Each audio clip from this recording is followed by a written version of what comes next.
Tormy POV. With the clean-up of the village well underway, and fully managed by the Lukfen family, Tormy had turned her focus and efforts back onto our own home. Walking through the doors of the Striking Cat Inn, she couldn't help but let out a soft sigh as she went over the damage that was left in the wake of the battle this morning.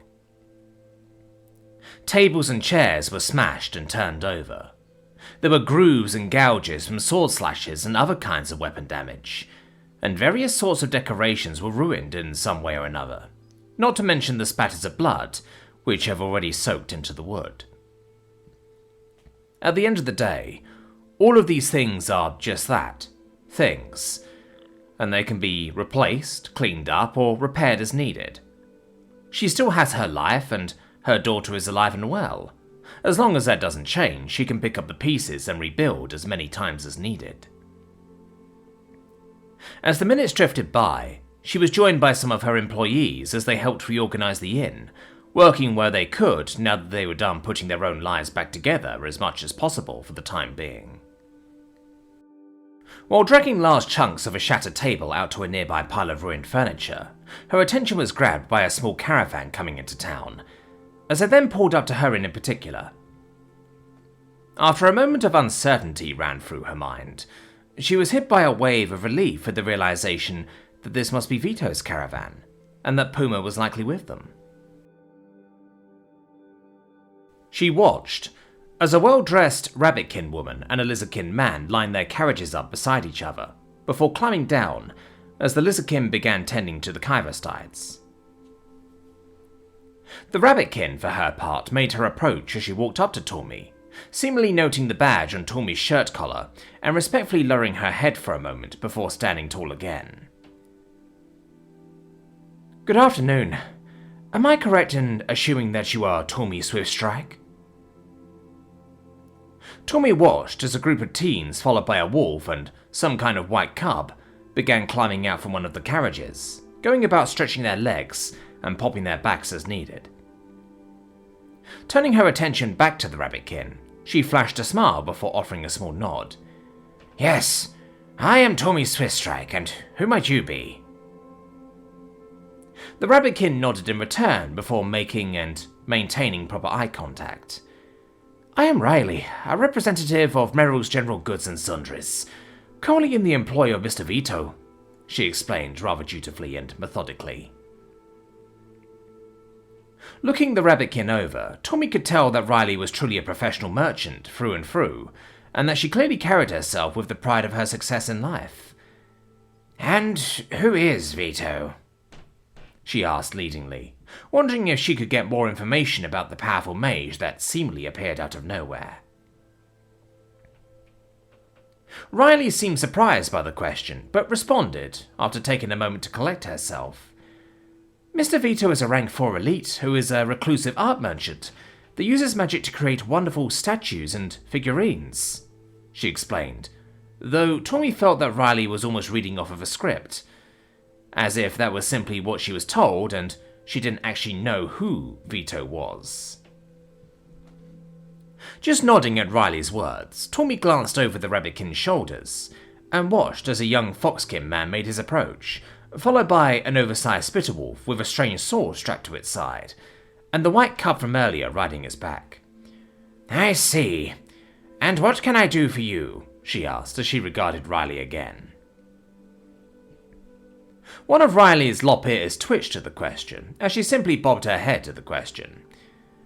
"The plan was to seek lodging at your inn," she started to say, while looking over Tormy's shoulders as she saw some people dragging out more ruined furniture. "Though considering the circumstances, we understand if you're unable to take us in for the night," she mentioned, before meeting Tormy's gaze once more. "We were also escorting your daughter, Puma, at her order. She is currently resting in one of the carriages, safe and sound thanks to Mr. Vito's treatments." Tormy's eyes wander over to the carriages again, a small smile on her lips as she gets verbal confirmation of her daughter's safety. Looking at Riley once more, Tormy lowered her head in a show of thanks. "Never let it be said that the Striking Cat Inn was unable to provide for travellers that came to her doors, As thanks for making sure my daughter returns safely, I'd be more than willing to provide you all room and board, free of charge. Riley looked surprised by the offer, shaking her head at first when she spoke up. I couldn't possibly accept that. We were only doing what was expected of us. Tommy couldn't help but chuckle at Riley's expense, though she glanced behind the rabbitkin to see that the foxkin was waiting patiently behind her for whatever reason. Taking a moment to glance over the rest of the group, she spotted a young mage along with a few capable-looking hands among their number. Looking back to Riley, as her tail flicked behind her, she spoke up once more. Well then, if you don't feel comfortable with free lodging and food, then we could certainly use some help in fixing up the inn, among other things. We could especially use the aid of that mage if his choice of colours signifies the magic he specialises in, she mentioned, while gesturing to the short young human in question. Riley appeared rather thoughtful at Toomey's proposition, her lop ears slightly twitching as she considered something before piping up again.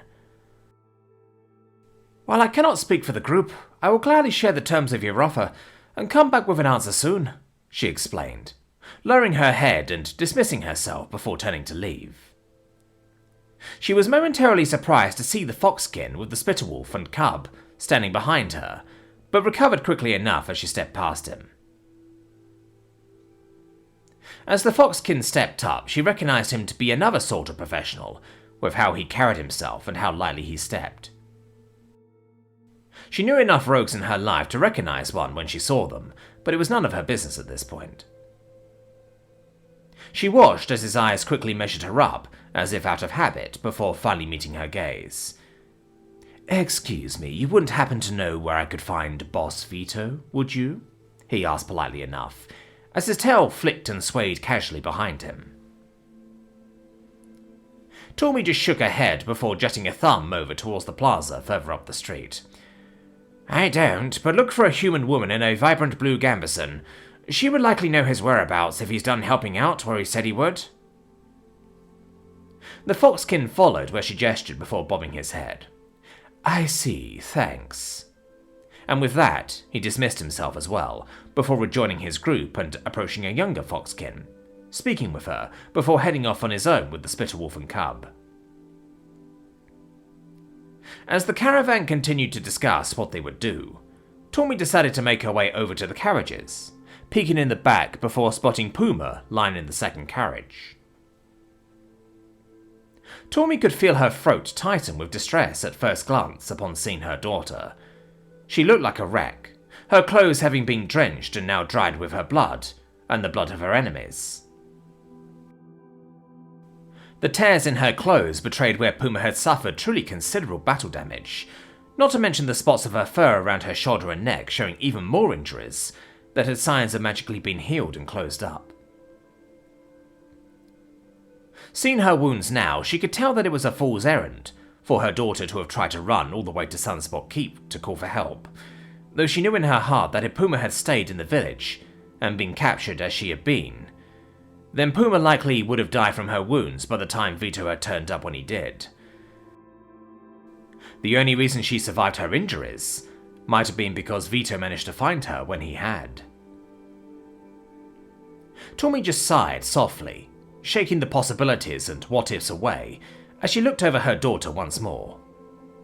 Puma was alive and well, and that was all she needed to focus on. Looking around the back of the carriage, she spotted a water skin that looked like it still had something in it.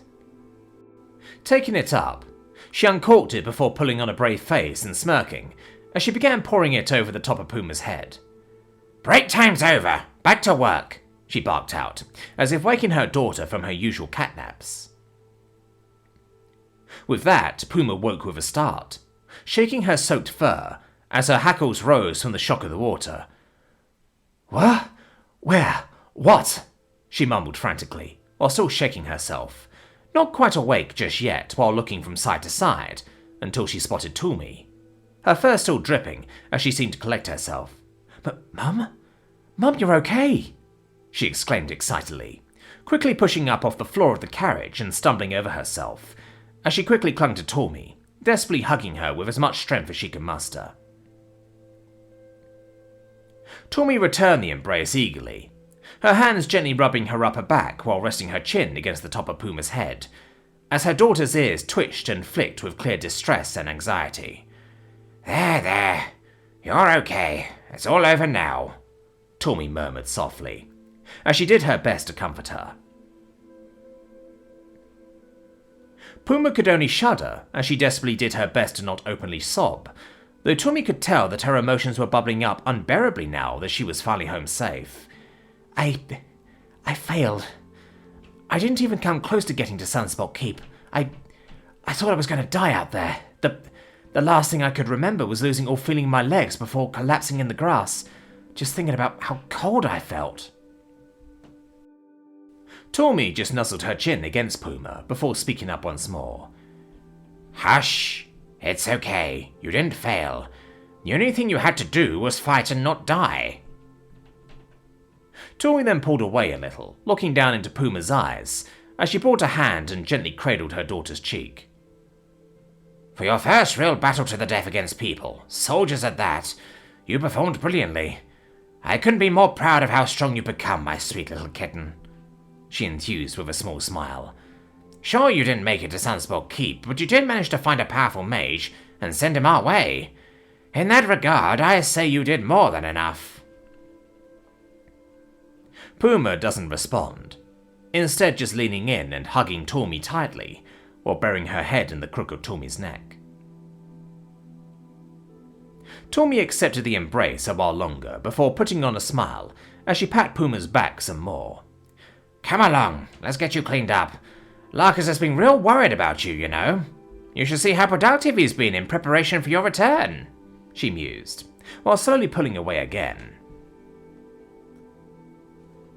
Puma nodded a bit, letting out a shaky breath before managing to work a smile on her face.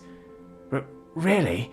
I suppose I shouldn't keep him waiting, she mused quietly, hugging Tomi tightly once more, before finally pulling away as she started climbing down from the carriage. The two made their way inside as they passed the caravan, who were still discussing something or another. Chris POV. Making his way into the plaza, Chris watched as villagers, guards and soldiers made their way from one end of the plaza to the other, busily working away at cleaning up the village after whatever battle took place here. From where he stood, he could still see signs of battles here and there. Most obviously were the black burn marks on the stone of the bailey's walls, as well as the straight arrow that stuck out from various wood fixtures. You know, I was expecting things to look worse when we first got here. At the very least, a lot more fire damage after that giant pillar we saw earlier, he mentioned almost absently, while looking over to Lugosi. The wolf in question looked up to Chris, before smiling a little, though suddenly Chris heard Lugosi's voice in his head, instead of it being spoken aloud like before. It is an odd sight, no? I think Boss Vito has something to do with it. I can smell the influence of his magic almost everywhere around us, Lugosi explained, as he pointedly sniffed around some more, his tail slowly swaying behind him as they walked. Fraley growled in agreement, as Chris got the impression that she was getting the same feeling as well. Chris was momentarily startled by the sudden display of telepathy, but quickly collected himself soon enough, as he casually scanned the surroundings. I see. Also, I guess it's good to know that you don't need to speak aloud if you don't have to, he said with a bit of a smile, as he glanced at Lugosi. A little warning next time, I'm not exactly proficient with all this magic stuff, you know. Lugosi just chuckled softly with amusement, before his attention was seemingly grabbed by something. Turning to look, Chris spotted a small set of lines going up to some kind of healer station. From where he stood, he could see a group of 6 individuals, each tending to a villager in one way or another. Though when he looked over at a man wearing the bird mask, the man seemingly looked over at Chris almost immediately in the next moment.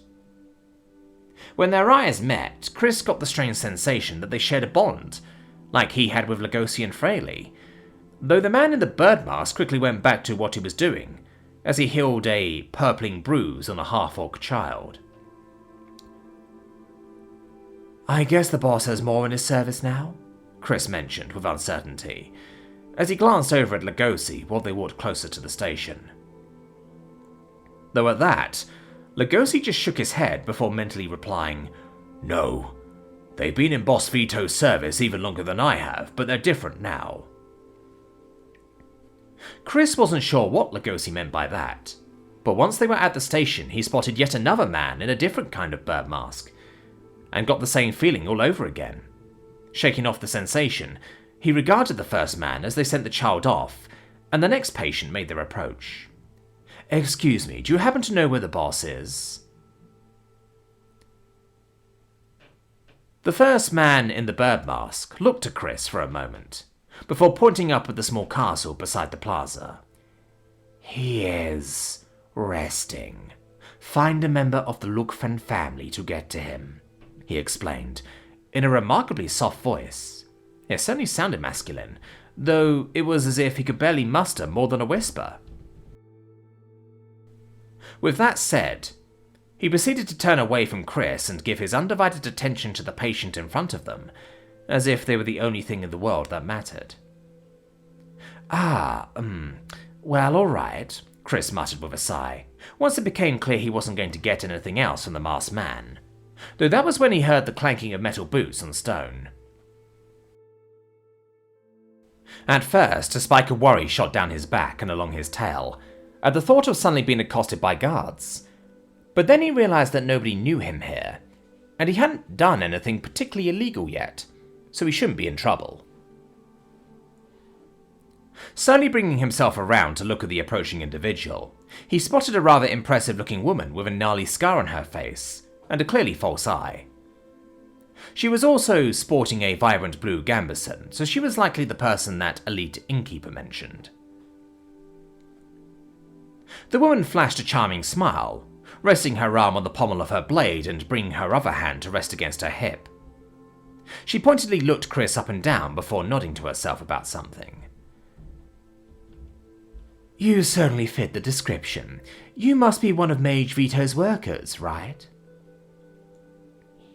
Chris nodded once, his eyes catching the badge on this woman's collar as he suddenly realised he was standing before a rank 2 elite. Standing just a little taller, and deciding to play it safe by being more respectful than usual. Yes, ma'am, that's me. My name is Chris. I take it you know where I can find my boss?" he asked, before gesturing to Lugosi and Fraley. "I was asked to bring him his familiars once we made it here," Chris explained, while doing his best to sound professional. The elite woman just nodded intently, looking over Lugosi while noting his sword curiously, before flashing a little smile at Fraley. "Of course, I'll have one of my people show you the way then," she said, as she looked around before waving over a soldier, who dutifully made their way up to the woman. "Guide them to Mage Vito's quarters," she ordered, before offering Chris a brief smile, as she turned and made her way off. The soldier nodded before saluting, as he smacked an armoured fist against his chest. "Yes, ma'am, right away." He then glanced over at Chris before tilting his head towards what appeared to be a stone bridge. "If you'll follow me."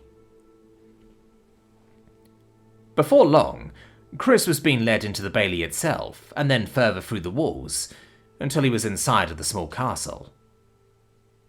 He soon found himself surrounded by a level of finery that he has yet to experience. Everything from beautiful paintings, magnificent sculptures, and impressive-looking carpets that spanned entire hallways. He was led through several corridors before they finally stopped at a set of double doors, the soldier turning to face Chris when he offered a simple nod. "Mage Vito is inside, as a guest of this estate and the Lukfen family. His people are welcome here. Have a good day now," he said, being surprisingly polite despite not saying a single word the whole way here, as he turned to leave. With the soldier on his way, Chris looked over the large double doors before rapping his knuckles against it. Boss, it's Chris. I've also brought Lugosi and Fraley." It took a moment, though soon the door was being opened, much to Chris's vague surprise, as he didn't even hear footsteps approaching the door. What greeted him was a shirtless Vito, and Chris was suddenly rather aware of just how many scars littered his new boss's body. Vito just smiled a bit as he stepped away from the door, while pulling it open the rest of the way. "Glad to see you made it to the village safely enough. Did you encounter any trouble along the way?" Before Chris could step forward, Lugosi rushed ahead with Fraley, bounding inside while Fraley hopped off his back and trotted around the room, when she stopped short and dashed out of sight. No. Everything was quiet on the way over, boss. The only interesting thing that happened was meeting that elite girl that Lugosi brought over to the caravan," he explained simply enough, as he made his way into the room. "That's good to hear," Vito commented with a small nod, as he shut and locked the door behind them. Now standing in the middle of the room, Chris was once again floored by the sheer luxury of the place. Doing some quick mental math, he realised that his entire apartment could fit in this room, with plenty of space to spare. Though as he looked around, he suddenly noticed a small brown-skinned beastkin boy with pitch-black hair, wearing a raggedy black poncho just sitting there, in the middle of the massive bed that was against one of the walls of the room. He was a catkin of some kind with mostly human features, light brown skin with a small mess of freckles across his nose. He had vibrant green eyes, rounded ears, and a long feline tail that curled in the sheaths behind him. He looked younger than Ren, possibly 8 or 9, but he couldn't be sure. Fraley sure was excited to see him, mewling excitedly with delight as she eagerly pressed her paws against his face, the boy looking vaguely annoyed by the attention, but smiled nonetheless. Boss, who's that?" Chris asked, not having realised he had been standing there without saying a word for nearly a full minute, as he had been examining the room before being surprised by the sight of the kid. Vito looked confused for a moment, glancing over at Chris, as he put on some kind of gambeson or coat that he pulled from thin air. Who's who?" he asked, before looking over at the boy, as a flash of realisation seemingly dawned on him.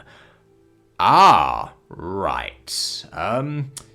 Well, that's my son, Basmori," he said, as he flashed a sheepish smile.